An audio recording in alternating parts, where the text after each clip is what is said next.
if this had happened on land?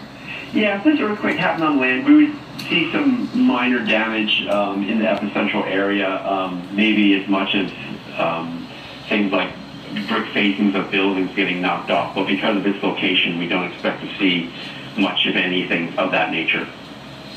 These faults that run off the coast, are they linked or related to other faults?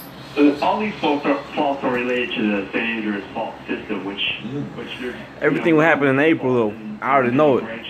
That come off of it. The month of April is going to be crazy.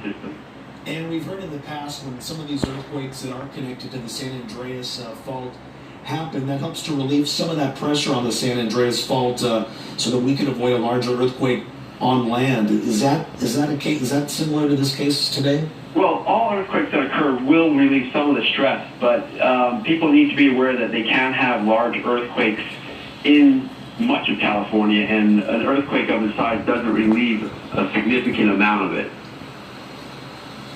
So what would the word to people who are watching and who felt this afternoon?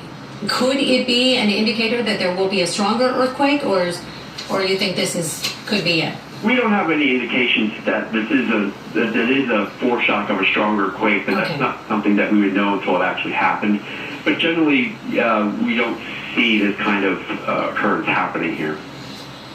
All right. John Bellini from USGS, thank you so much for joining us this afternoon. We appreciate your insight into this. Again, John telling us that if this earthquake had happened on land, we would have seen some minor damage. The good news is it happened off the coast of California near the Channel Islands. So right now, no reports of any damage, just a lot of shaking and a lot of people who are a little shaken up this afternoon. Absolutely. And of course, a lot of people wondering, will we have aftershocks? We're going to continue monitoring that. In case there is, we will let you know. We want to bring in our meteorologist, Craig Herrera. I see him over there at the Weather Center. He's looking at some of the maps. He has some information for us, Craig. Yeah, we were just talking. What you'll notice here on this map that I'm going to show you, you'll notice the Santa Cruz Island. The line right in the center of it, that's the Santa Cruz Fault. And you can see where the epicenter is just south of there.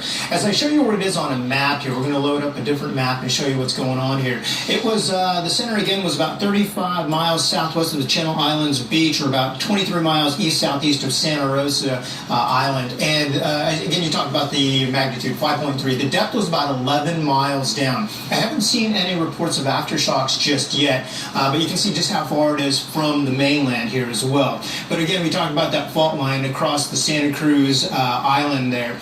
And as I look at it, I've been watching even through the National Weather Service. National Weather Service office in Oxnard put out a report just a moment ago. It says no damage there. Light shaking felt for a few seconds. And they were also talking about centered 23 miles east-southeast of Santa Rosa at 12:20 p.m. So the folks in the National Weather Service located in Oxnard also felt this, talked about it. Haven't seen any video from this yet, but they did feel it there as well. And as you can see just how far it is off the coast.